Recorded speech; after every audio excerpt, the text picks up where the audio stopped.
eu já vou começar te provocando. Porque a maior descoberta científica de todos os tempos não é aquela descrita pelo Darwin no emblemático livro A Origem da Vida, lá de 1859, doutor.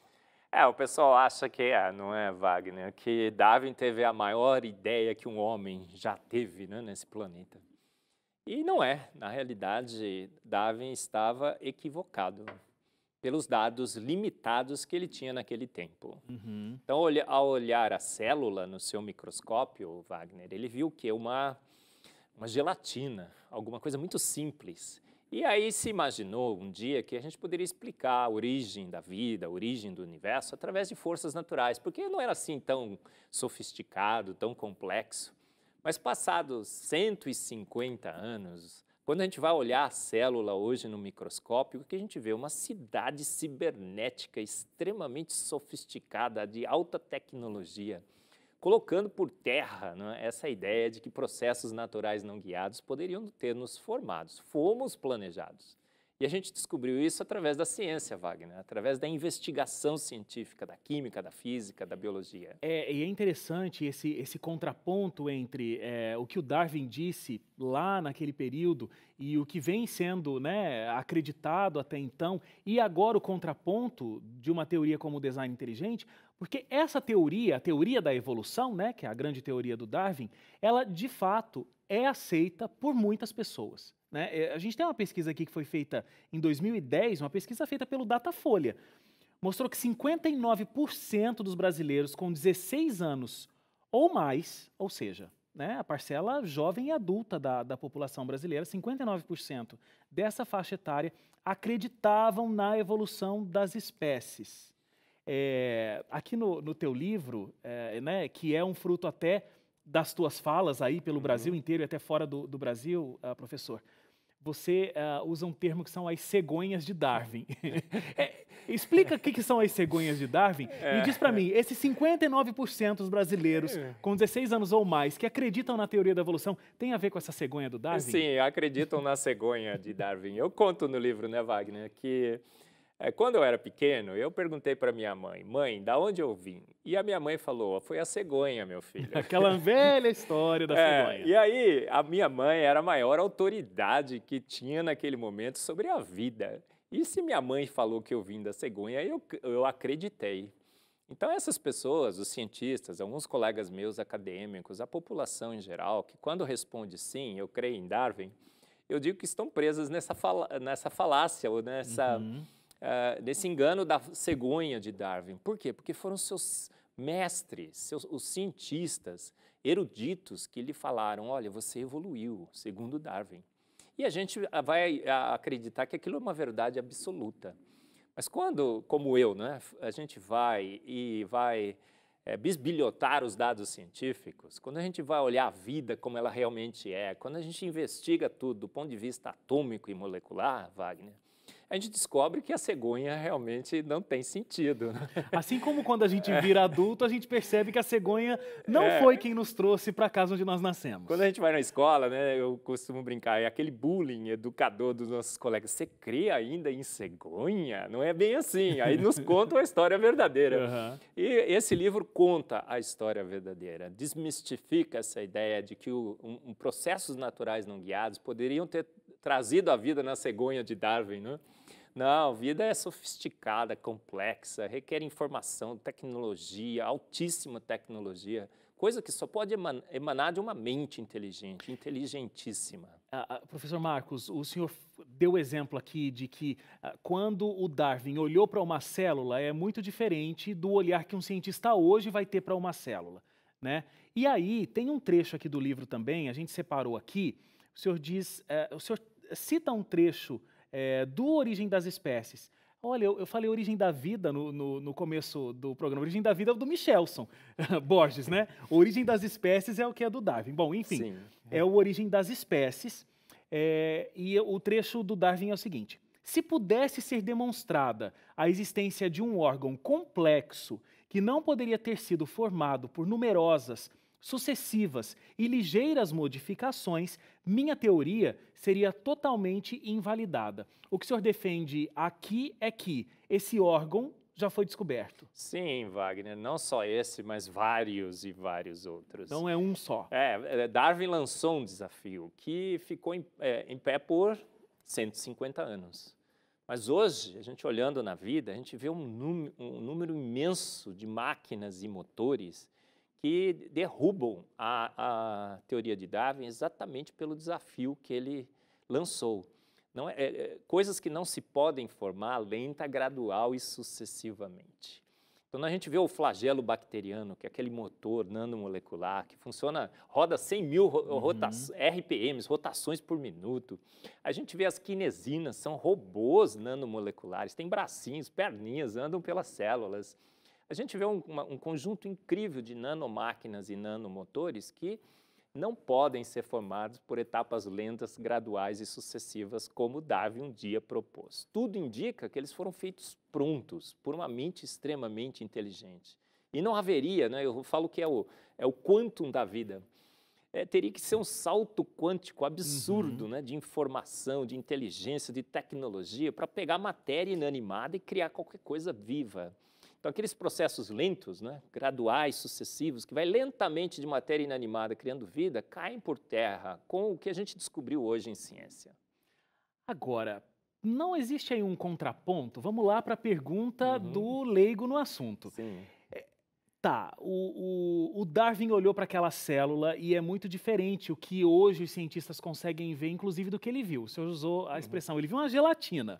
Hoje a gente vê a complexidade de uma célula, porque estamos luz à frente cientificamente do que 150 anos atrás, né? E toda a história de Darwin. Bom, mas se hoje a gente consegue ver o que existe dentro de uma célula, e o senhor deu vários exemplos aí de até questões químicas, né? Realmente uma biologia muito complexa, então isso não indica que existe condição de a vida crescer justamente pela presença ali de uma célula e não que a gente precisou de alguém que criasse todo o complexo das células?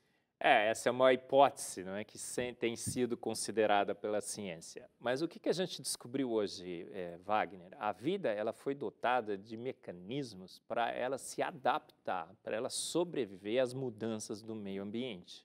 Então, se você precisa de mais melanina, a sua pele vai ficar mais escura. Se você precisa de menos melanina, como o finlandês, né, o que acontece? A pele praticamente fica transparente, né? Eu costumo brincar, né? A minha está quase lá, estou precisando de um pouco de melanina. E se você precisa de um cabelo mais encaracolado, como um africano, ele vai ficar. Se você não precisa de cabelo, ele vai perder o cabelo. Mas o que acontece? O que a gente percebeu que essas alterações, que essas modificações dependem de informação genética pré-estabelecida na vida. É todo um arsenal genético que está pronto ali para fazer com que o que existe possa ser diversificado. Mas nada novo existe sobre os céus da ciência, não é?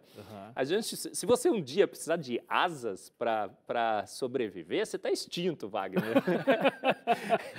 Jamais um ser não alado, não é, poderia adquirir uma asa. Se ele tivesse uma asa, talvez a asa pudesse ser diversificada um pouco, mas novos organismos, novos órgãos, nem novas proteínas a gente vê que a vida é capaz de gerar. Ela tem informação, ela vai diversificar o que ela tem? Sim. Ao extremo, sim. Mas se você precisar transformar, por exemplo, um micróbio numa microbiologista, esquece, isso não seria possível. Não é possível esse pulo. Não. É que a crítica da comunidade científica em cima da teoria do design inteligente, e talvez mais fortemente ainda em cima do criacionismo, que também é uma ciência, mas é sempre bom a gente dizer, né, que são coisas diferentes. A teoria do design inteligente é uma coisa, o criacionismo é outra. Mas a crítica que vem mas é que vocês confiam num ser que criou tudo, né, um designer. Algumas pessoas podem atribuir o título desse designer para Deus, e aí vocês confiam cegamente nisso, não tem qualquer questionamento científico, e é uma confiança absurda que é fé e não é ciência. Né? Sim. Eu discuto isso também no livro. O livro não é só ciência. A gente fala um pouco sobre filosofia, um pouco sobre teologia. um pouco sobre a filosofia da ciência, como é que a ciência baseia a sua metodologia, a sua pesquisa. E nessa discussão a gente mostra que o design inteligente não é só ciência, é melhor ciência do que a gente faz hoje. Porque é a ciência que coloca as duas hipóteses sobre a mesa. A ciência que avalia não só a possibilidade de forças naturais terem criado o universo, mas uma mente inteligente. A gente não tem acesso a essa mente inteligente? Lógico que não. Mas os sinais, as assinaturas, os padrões que ele deixou na sua obra são claros. Então, esse copo aqui, né, Wagner? Será que foi obra do acaso ou uma mente inteligente que fez? Eu não sei quem fez o copo, você também não sabe, né? Escreveu identidade geral aqui. Não conheço a pessoa. Você não conhece, mas a gente tem certeza absoluta que foi uma mente inteligente. Porque Claro. há padrões, as assinaturas. E é isso que a gente discute no livro. A boa ciência do design inteligente, ela faz isso.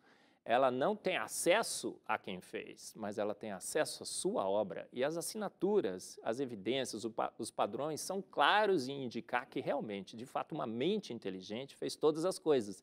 E a gente tem uma fé nessa mente inteligente puramente e essencialmente racional. Então, eu costumo dizer, tem gente que crê em duende, fada madrinha, ET, não é? Isso é fé cega. A fé que a gente tem nesse designer é uma fé plenamente racional. Agora, esse livro aqui, o senhor estava me contando, são 7 anos escrevendo. Sim. É muito tempo. Aí o senhor o lançou, esgotou a primeira edição, está esgotando a segunda edição, tem pouquíssimos livros e já está aí mandando para a terceira edição.